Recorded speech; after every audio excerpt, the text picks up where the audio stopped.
ballon en cuir, hein. C'est un ballon d'une texture un peu particulière.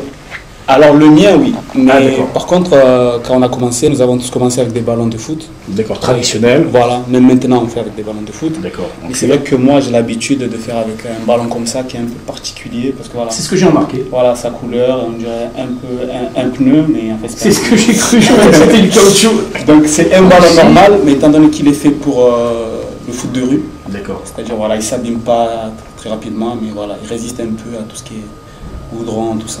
Alors, j'allais dire que tout est permis dans cet art, parce qu'on connaît les acrobaties habituelles, donc le fait de jouer avec le ballon, de rester en permanence avec le ballon. Là, on peut vraiment, il n'y a pas de limite. Exactement, c'est la particularité de ce sport, de cet art. Moi, j'appelle ça un art. D'accord. C'est-à-dire, il n'y a pas de règles. Il n'y a pas de règles. C'est à chacun d'arriver à créer ses mouvements, ses enchaînements, comme il l'entend. C'est pour ça que maintenant, on rajoute même du son. Mais c'est ce que j'allais demander, s'il y avait du son aussi. Voilà. Maintenant, on rajoute du son. On crée même des chorégraphies avec le ballon, etc. Donc, il n'y a pas de règles. Au foot, on apprend des jonglages. Et qu'est-ce qui t'a amené justement à pratiquer cette discipline? Alors, moi j'ai commencé à 5 ans. C'était en 2004, vers là. Et j'avais vu un joueur qui s'appelle Ronaldinho faire ça. Voilà. Quelle référence. Et c'est en fait, voilà, c'était une grande marque qui avait organisé un show comme ça sur Marseille. Donc moi, c'était la première fois que je voyais ça. Et ça m'a plu. Alors, je reviens justement sur cette discipline.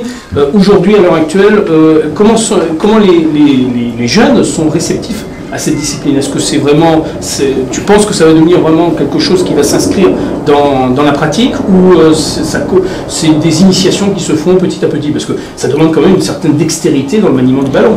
C'est vrai, il faut être vraiment passionné, mais les jeunes, ils aiment déjà ça. Parce qu'en fait, ce qui est bien dans cet art, c'est que on dirait du football. D'accord. Et déjà, il y a une base de foot. Voilà.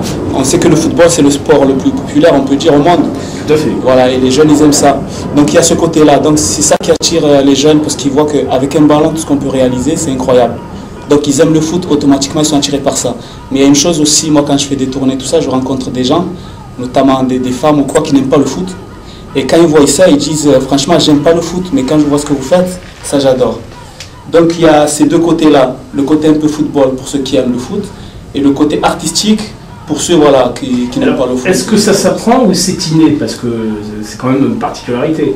Alors, moi j'ai commencé ça, moi je suis autodidacte dans cet art, je fais partie des premiers en France à avoir suivi le mouvement. Donc nous, on a commencé ça tout seul, dans la rue. Mais maintenant, ça commence à se faire connaître, ça passe à la télé, il y a Internet qui a pris le relais, tout ça. Donc maintenant, oui, ça s'apprend pour les jeunes de maintenant. Si on suit le cheminement, bientôt, il y aura des concours, il y aura des disciplines. Ça existe déjà. Ah, ça y est, c'est déjà lancé.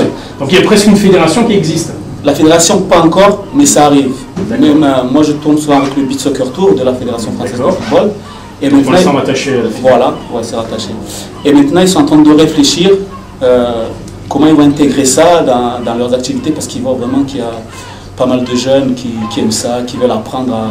Mais c'est le cas ce matin, je crois, Albert, parce qu'on t'attend, je ne me trompe pas, avec Liane, il est attendu là. Exact. Voilà. Et j'en profite moi pour clôturer cet entretien, pour rappeler aux auditeurs et auditrices qui seraient intéressés par la découverte de cette discipline, qu'on retrouvera Charaf le 6 juin, dans le cadre du tournoi interquartier, pour une petite démonstration. Donc il sera vraiment au cœur du football, et puis c'est du football champagne, il viendra mettre la petite touche artistique dans un environnement où c'est la gagne qui compte. Et puis surtout, comme je vous l'avais dit il y a 15 jours, toutes ces activités sont le tremplin de la fête des 20 ans du forum, le 23 juin. Oui, ça y est, on commence déjà à s'approcher. Le 23 juin, voilà. Mais en tout cas, on a bien noté. Merci Charaf d'être venu. Merci à vous. On se donne rendez-vous dans quelques temps. On espère avoir un peu plus d'informations, en tout cas dans le futur, concernant ta pratique, et surtout voir comment les Bérois et Béroises, en tout cas les jeunes, se sont acclimatés, j'allais dire, à cette discipline. En tout cas, on sent quand même une passion. Hein. Il y a la passion qui ressort dans tes propos. Ouais, c'est la première des choses. Je suis vraiment passionné. Donc, tu n'as qu'envie de partager cette passion. Voilà, j'ai appris, ça me plaît. Et le but maintenant, voilà, c'est de le partager. On va te laisser retourner auprès de ces jeunes Bérois qui vont s'initier à cette discipline. Merci encore, Charaf, merci à vous. De nous avoir. Merci à tous les deux. En tout cas, on va clôturer la première partie de cette émission. Merci encore, Charaf. Merci à Clip pour toutes ces précisions concernant, bien sûr, cette discipline, et en l'occurrence, bien entendu la pratique qui peut se faire à Berlétan durant cette période de vacances de Pâques. On marque une première pause et on se retrouve dans quelques instants pour la deuxième partie de Destination Forum Médiathèque.